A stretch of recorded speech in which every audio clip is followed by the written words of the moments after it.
ॐ पितृदेवताभ्यो नमः।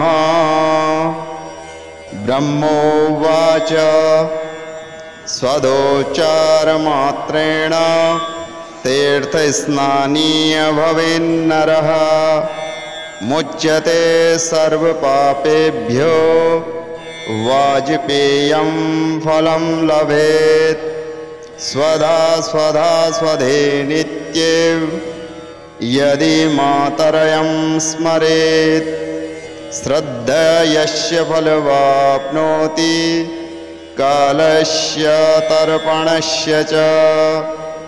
साराद्धकाले स्वधास्तोत्रं यः शृणोति समाहितः लभेच्छराद्धशतानां च पुण्यमेव न संशयः।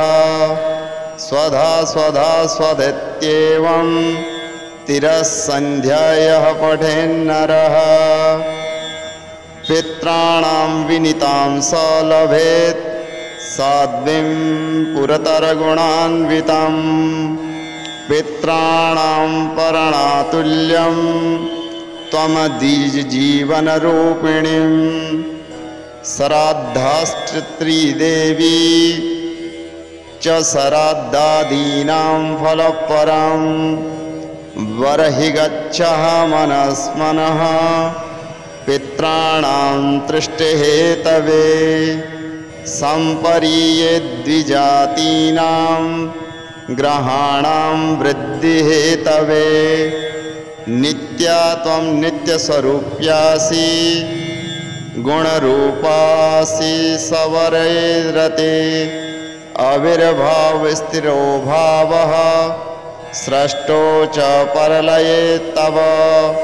ॐ स्वस्तिश्च नमः स्वाहा स्वधा त्वं दक्षिणा त्वया निरूपिताश्चतुर्वेदैर्षट्परश्चात्कर्मिणां। पुरा स्त्रीवं स्वधा गोपी गोलोके राधिका सखिः।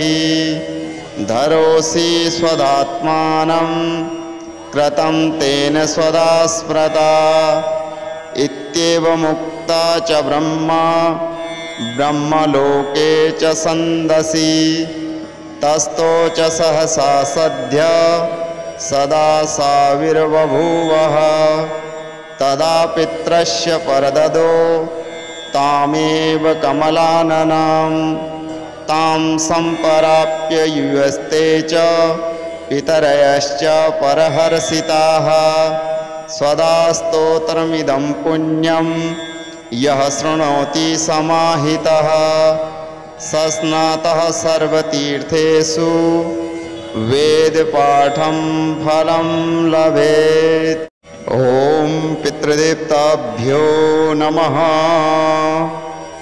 ब्रह्मोवाच स्वदोच्चारमात्रेण तीर्थस्नानीय भवेन्नरः मुच्यते सर्वपापेभ्यो वाजपेयं फलं लभेत्।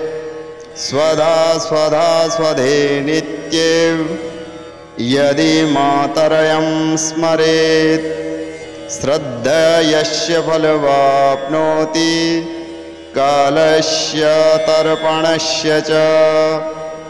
साराद्धकाले स्वधास्तोत्रं यः शृणोति समाहितः लभेच्छराद्धशतानां च पुण्यमेव न संशयः।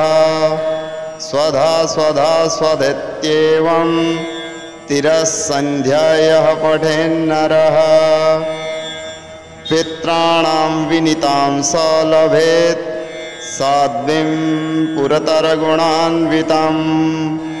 पित्राणां परणातुल्यं त्वमधिजीवनरूपिणीं श्राद्धाश्च च श्राद्धादीनां फलपरं बर्हि गच्छः मनस्मनः पित्राणां तृष्टिहेतवे।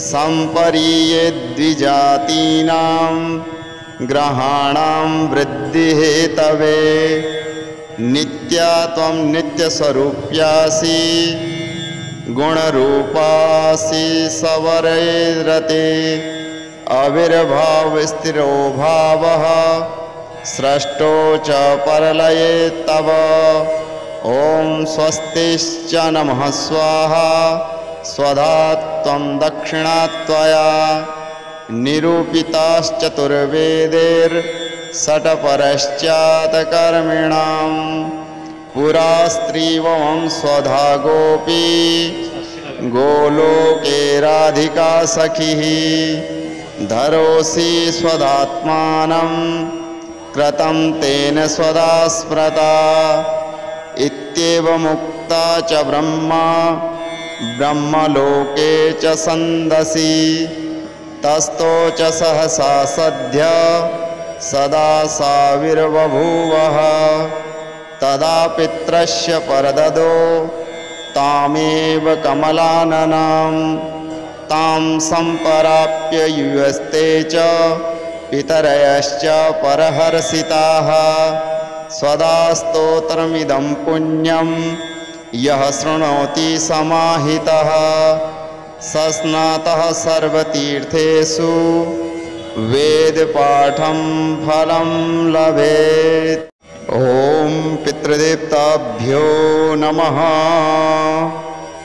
ब्रह्मोवाच स्वदोच्चारमात्रेण तीर्थस्नानीय भवेन्नरः मुच्यते सर्वपापेभ्यो वाजपेयं फलं लभेत् स्वधा स्वधा स्वधे नित्ये यदि मातरं स्मरेत् श्रद्धयस्य फलवाप्नोति कालस्य तर्पणस्य च साराद्धकाले स्वधा स्तोत्रं यः शृणोति समाहितः लभेच्छराद्धशतानां च पुण्यमेव न संशयः स्वधा स्वधा स्वधेत्येवं तिरस्सन्ध्यायः पठेन्नरः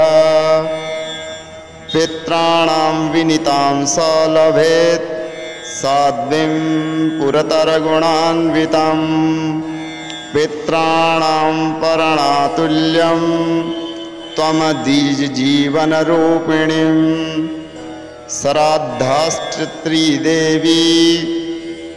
च श्राद्धादीनां फलपरं बर्हि गच्छः मनस्मनः पित्राणां तृष्टिहेतवे संपरीये द्विजातीनां ग्रहाणां वृद्धिहेतवे नित्या त्वं नित्यस्वरूप्यासि गुणरूपासि सवरैरते अविर्भावस्थिरो भावः स्रष्टो च परलये तव ॐ स्वस्तिश्च नमः स्वाहा स्वधा त्वं दक्षिणा त्वया निरूपिताश्चतुर्वेदैर्षट्परश्चात्कर्मिणां पुरा स्त्रीवं स्वधा गोपी गोलोके राधिका सखिः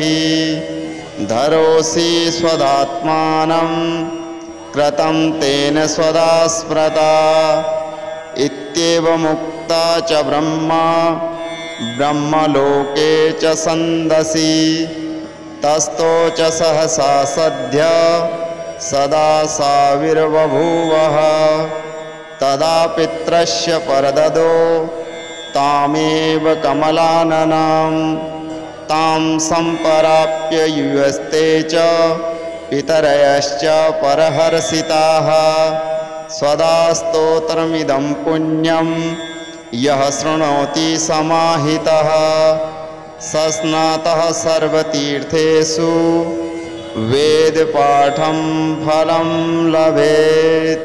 ॐ पितृदेवताभ्यो नमः।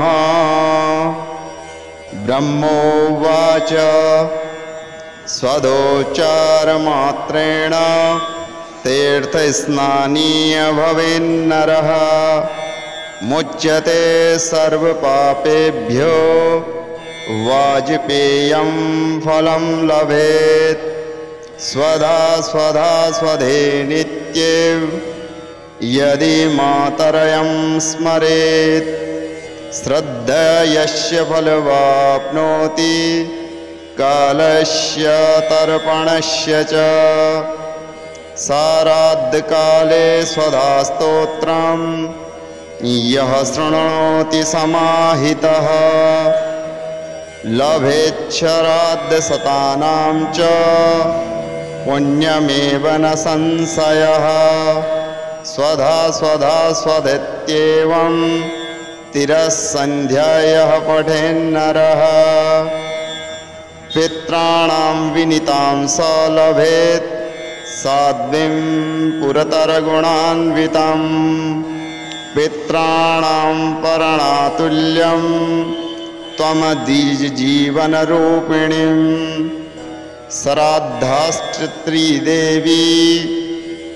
च श्राद्धादीनां फलपरं बर्हि गच्छः मनस्मनः पित्राणां तृष्टिहेतवे सम्परीये द्विजातीनां ग्रहाणां वृद्धिहेतवे नित्या त्वं नित्यस्वरूप्यासि गुणरूपासि सवरैरते आविर्भावस्थिरो भावः स्रष्टो च परलये तव ॐ स्वस्तिश्च नमः स्वाहा स्वधा त्वं दक्षिणा त्वया निरूपिताश्चतुर्वेदैर्षट्परश्चात्कर्मिणां पुरा स्त्रीवं स्वधा गोपी गोलोके राधिका सखिः